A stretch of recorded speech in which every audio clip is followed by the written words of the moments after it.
Okay, hello everybody. Good afternoon, good morning, or good evening, depending on where you are. So very welcome to the Open Campus at Keio University Shonan Fujisawa Campus, SFC.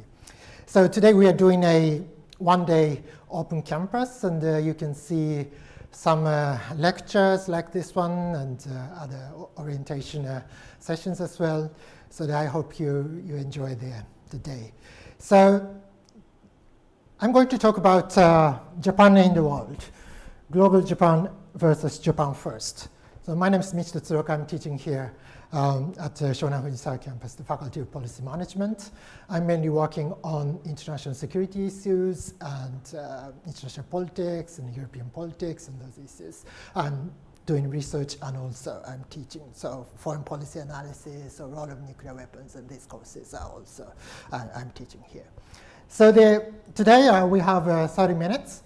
So I think I'll be speaking for a bit more than 20 minutes, and then we'll have a Q&A session. So you are very much welcomed, and you are very much encouraged to leave your questions or comments or whatever on the chat. So I understand that you are watching this through YouTube. So you can leave your questions and comments in the chat. So you are very much encouraged to do that. So Japan in the world, and let me start by talking a little bit about very current Japan. So I guess that some of you are Japanese, but others are not Japanese, or some of them might have never been to Japan, for example. So the last year we had a new emperor and empress. So there was a enthronement ceremony we had. So the emperor and empress, and then just following that, this year, Japan was supposed to host the Olympics, the Summer Olympics, Tokyo 2020. But for obvious reasons, that has been postponed until next year. So we still don't know whether we can really do the Olympics next year or not. But our current plan is to do it next year. So if you are now planning to apply for Keio University, then you might be able to see the Tokyo Olympics while in Japan. So the new emperor and the Olympics, so that was supposed to be a really great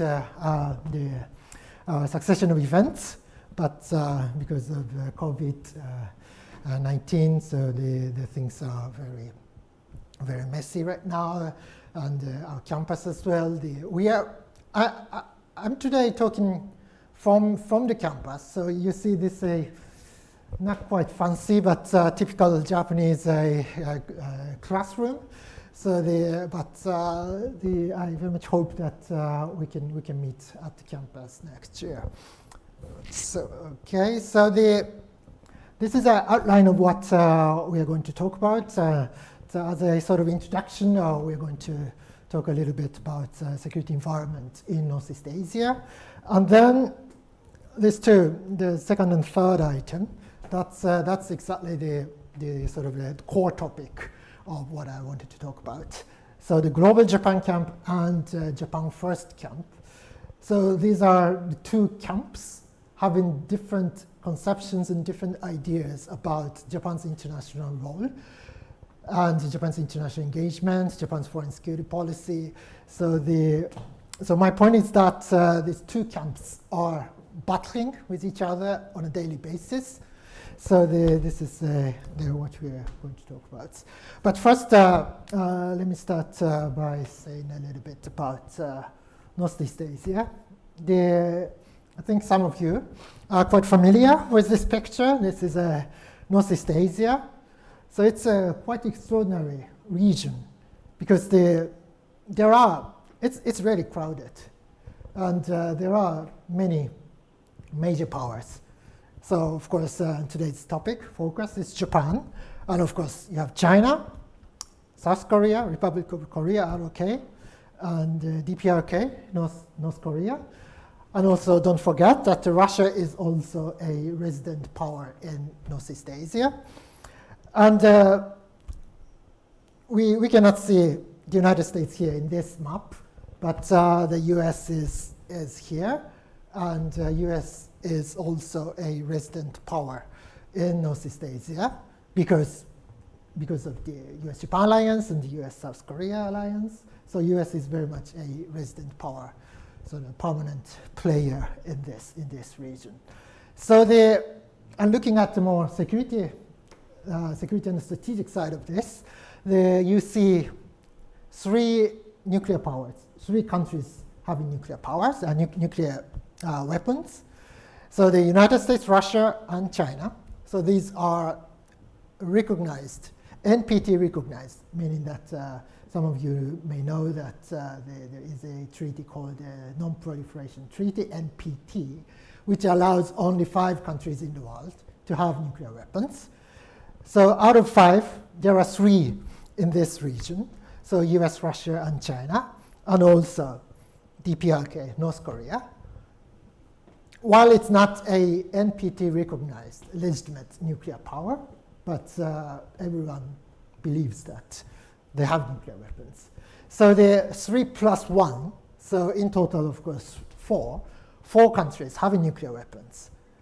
So out of 6 countries, 4 countries have nuclear weapons. So that's quite extraordinary. And I've already mentioned that there are 2 US alliances. The United States has 2 alliances in this region. So the US-Japan alliance here, and the US-ROK, the US-South Korea alliance. And that very much, those alliance frameworks very much help defend Japan and South Korea. And one of the biggest challenges facing this region in terms of security is, of course, the rise of China. And so increasingly assertive Chinese posture, particularly in the maritime domain, in South China Sea and East China Sea, and also the North Korea. It's something that we need to address.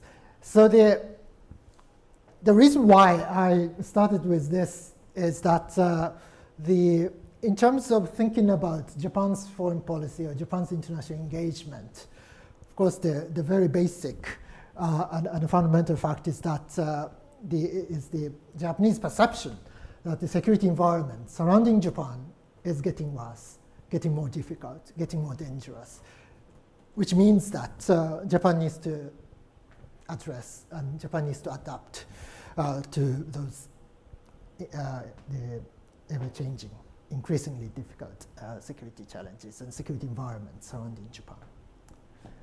Okay, so next, Japan's responses. And there are essentially 3 types of responses. And one is strengthening the alliance with the United States. So as you see this picture, that Prime Minister Abe has been able to maintain a good relationship with the United States, or with President Trump particularly. But of course, the personal relationship always matters. But at the same time, what is important for Japan and from a Japanese perspective is that, yes, the personal relationship between Mr. Abe and Mr. Trump seems to be really good, but what is more important is, of course, the bilateral country-to-country relationship and the health of the alliance. So from a Japanese perspective, it doesn't actually matter whether Mr. Abe really likes Mr. Trump as a person or not. That doesn't matter, because what matters more is the fact that whoever sits in the White House, the United States is the United States, and the United States is the only treaty ally of Japan, which is committed to help defend Japan. So it's a good sort of value added that we have good personal relationships between the two leaders, but what is more important is the strengthening of the alliance, and that goes beyond, of course, Mr. Trump as a person, as a president. So whoever sits in the White House, the structural reality doesn't change. So on the Japanese side, Of course, just relying on the United States is not a good strategy. And that's not good for Japan, or that's not good for the United States either. So that is why Japan is very much trying to improve its defense capabilities. So we are acquiring some new equipment, and like this one, the F-35, a new fighter jet, and also at the same time, the reaching out to new partners. That's also something that particularly Prime Minister Abe, who has been in power for now a bit more than 7 years, so nearly 8 years. So what he's been trying to do has been to expand what we call strategic horizon of Japan, meaning that having new partners not just in terms of trade and economy, but also in security cooperation or defense cooperation, and so new strategic and new security partners as well. So particularly mainly in the wider Indo-Pacific area, but sometimes beyond. So we often talk about the defense cooperation, security cooperation with the United Kingdom, UK, or France, these European countries are also something that we are very much thinking about in terms of foreign security policy. Okay, now the main topic of today. So global Japan versus Japan first. So there are two camps, and they have different ideas about Japan's international engagement, Japan's role in the world, role in the region, and role in the world as well.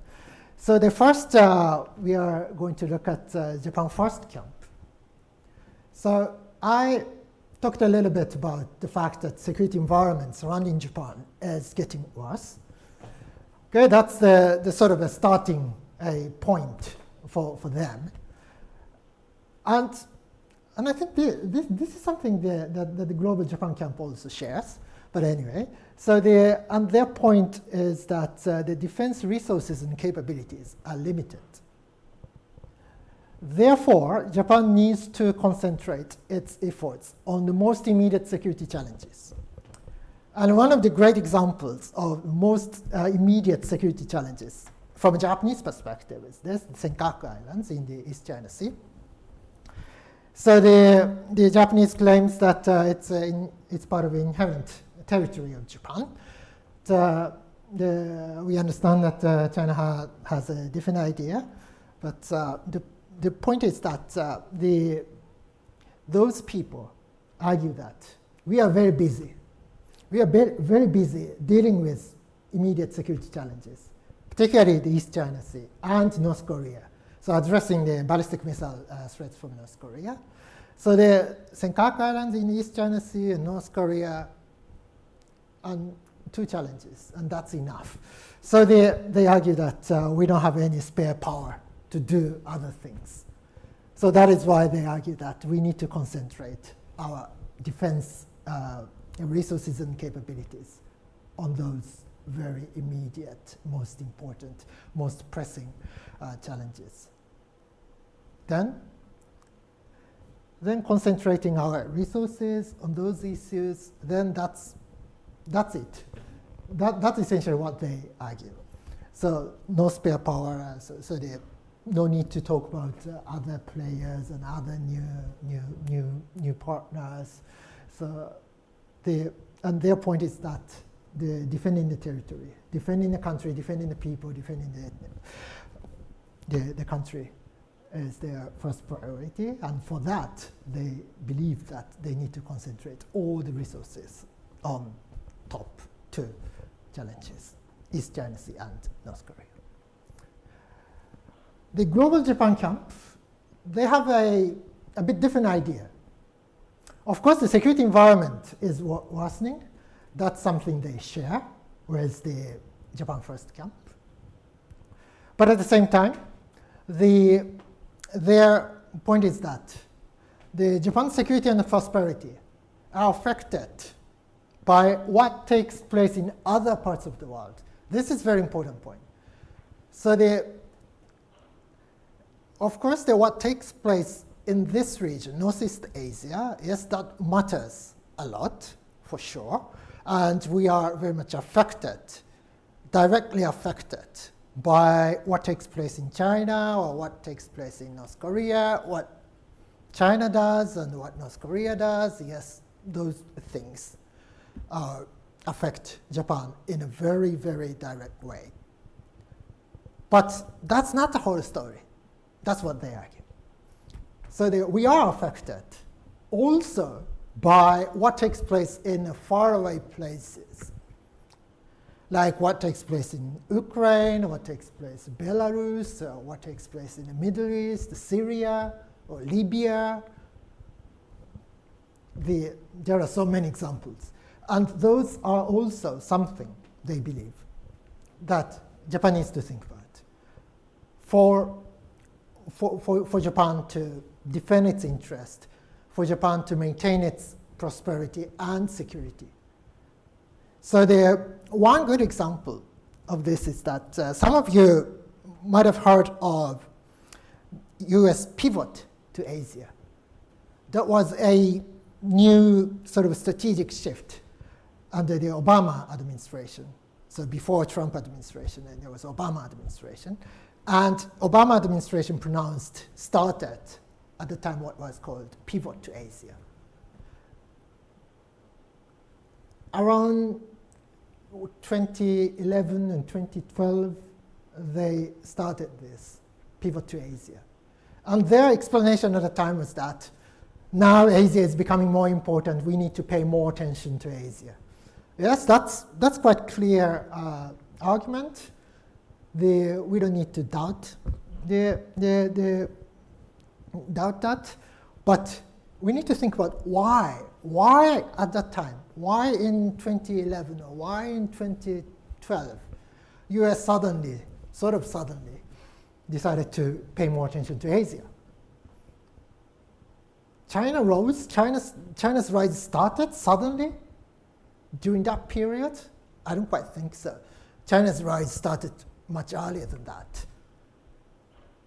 And one biggest, the reason that the Obama administration was able to start pivot to Asia was that at the time the US was about to leave Afghanistan and Iraq.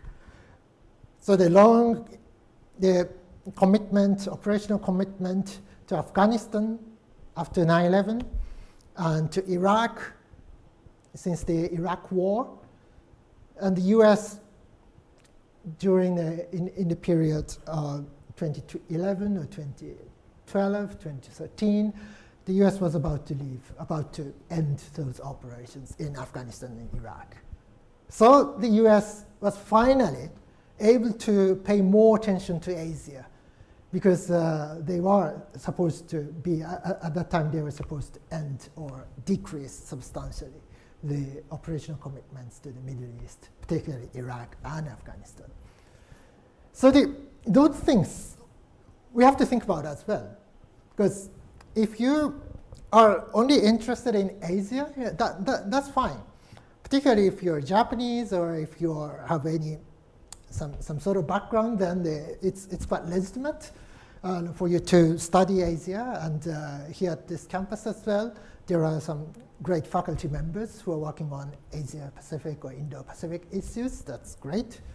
But the origins of pivot, one aspect of that tells you that if you really want to understand why at that time the US suddenly sort of started pivot, then the answer could be found elsewhere, beyond this region.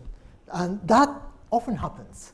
So that is why this camp, perhaps including myself, argues that we need to have a broader perspective. And that is why they argue that we need more partners as well. Of course, if you are only looking at North Korea and East China Sea, you might believe that US-Japan alliance is enough. Japan's own efforts and the US-Japan alliances are enough. But they argue that, no. Exactly because of the fact that security environment surrounding Japan is getting worse. We need more partners. So this is a picture from a Japan-Australia joint training, the fighter training between the Japan Air Self-Defense Force and Australian Defense Force. And this picture, the EU-Japan summit, the summit meeting between the European Union and Japan. So a bit old on the picture, because the EU has new leaders, but so different faces. But anyway, so the Japan's cooperation with Europe, or the EU as such, or even NATO. So the Japan's security cooperation and defense cooperation, the network of which has been expanding. And so the Prime Minister Abe has very much the driven process of that. But it's still too early, I think, whether Prime Minister Abe is in this camp or could be in this camp as well, because he often emphasizes that it's really important to address threats from North Korea and the situation in the East China Sea. So these two camps, they're competing with each other. So it's a matter of priorities and a matter of the conception of what Japan's national interest is and the boundary of Japan's national interest. So in one sense, you can argue that the Japan First camp, they have a more restricted, limited, narrower conception and definition of Japan's national security or Japan's security interest.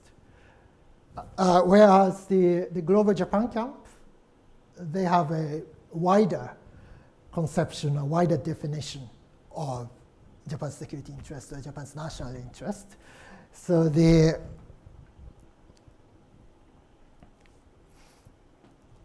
my argument is that the battle between the two camps will determine the direction of Japan's international engagement.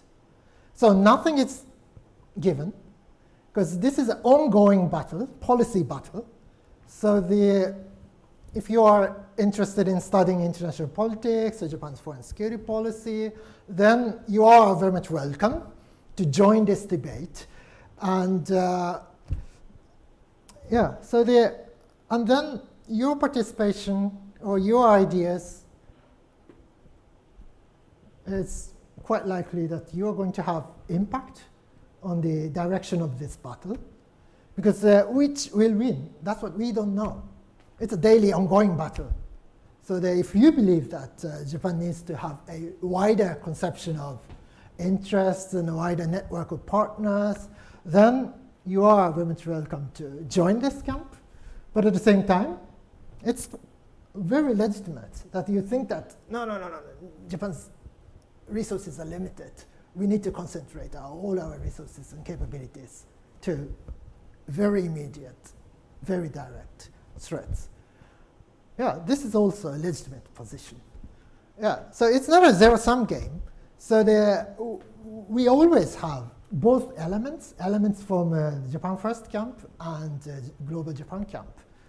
But this is an ongoing, this is an ongoing debate. So if you are interested in studying these issues, so you are first welcome you are very much encouraged to apply for Keio University and come here, and then join this debate. And then that will shape the direction of Japan's international engagement and Japan's international foreign policy. So so that's it from my talk, initial talk, and then if anyone has left any comments, questions.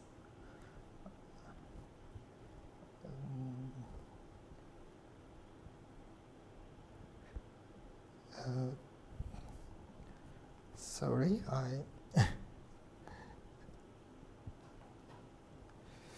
it looks that we have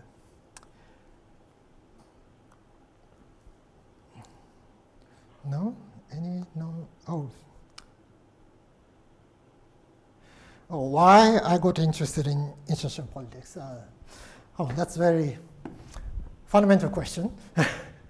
Yes, I'm interested in international politics, and I remember that there was a Gulf War in 1990 and 1991. There was a war following the invasion of Iraq to Kuwait.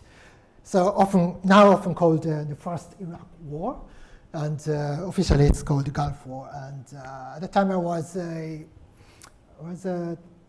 15 years old or so, and at the time we didn't have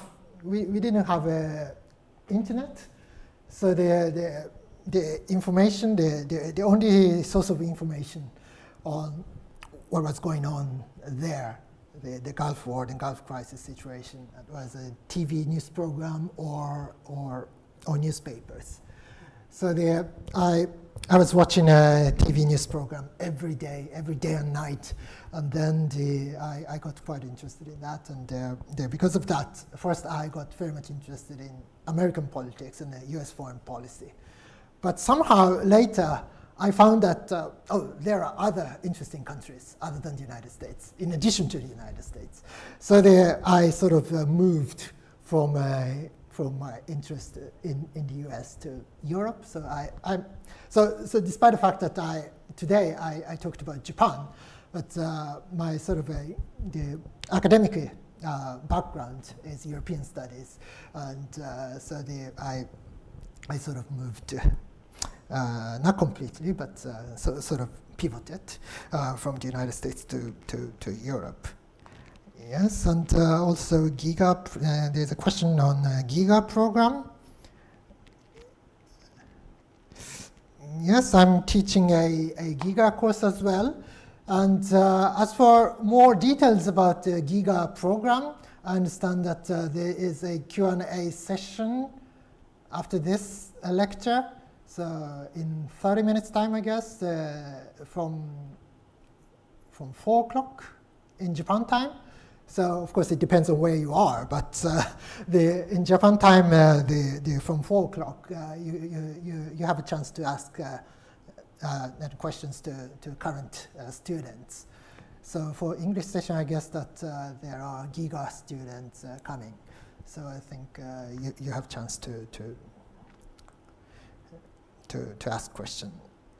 Okay. So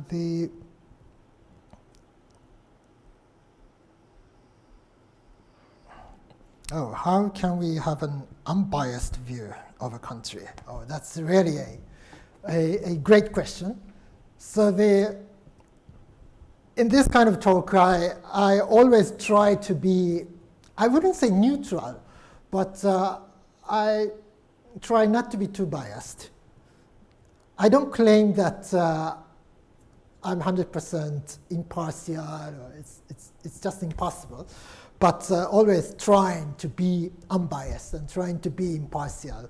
That's very important. And one way of trying to do that, from my point of view, is that if you have a country or person which has a different idea from yours, then you need to first try to understand why your opponent thinks that way. Thinks the way he or she does. That's very important, because looking for example, the thinking about looking at the Sino-American tensions, then seeing from the U.S. position, what Chinese do look quite illegitimate or too much aggressive, but seen from China, the American actions look very aggressive or provocative. So of course, it's sort of up to you whether you support whether you support American position or Chinese position. It's your decision. But what is important is that even if you are American, then it's important to try to understand why China behaves that way, or why Chinese think this, while Americans think the other things. So they try to understand why different people have different ideas, and through what sort of mechanism, mental mechanism, or through what sort of logic, sequence of logic, they have different views. And it's really important to try to understand that. Okay. What are the similarities of global Japan and Japan first? Yes. Yeah, similarities, the first and foremost, it's the understanding, the recognition that security environment surrounding Japan is getting worse. So the job of defending the country is becoming more difficult. So until that point, the two camps have similar ideas. I wouldn't say identical, but quite similar, and foundations they share. Okay. Yeah, is the Global Japan Camp considered as a modern platform for people to advocate? Yeah, this is yes, my personal view is that I very much feel attached to this Global Japan Camp, but at the same time, I fully understand why people in Japan First Camp think this way. I fully understand their concerns and their ideas. So I personally believe that the Global Japan Camp is something we need to strengthen. But to be quite frank, my understanding, my sort of a current conclusion is that looking at the policy battle between the two, the Global Japan Camp is not winning. So in the domestic context, Japan First Camp is really strong. So that's what we need to recognize. Okay, so time has run up. So thank you very much again for coming, and you are very much welcome to join the Q&A session after this, where you can ask questions to the current KO students. So if you have any questions about the program, about campus and other things, and then you are encouraged to remain online, and then in 30 minutes time you have another session. So thank you very much, and I very much look forward to seeing you, welcoming you at the campus, the SFC.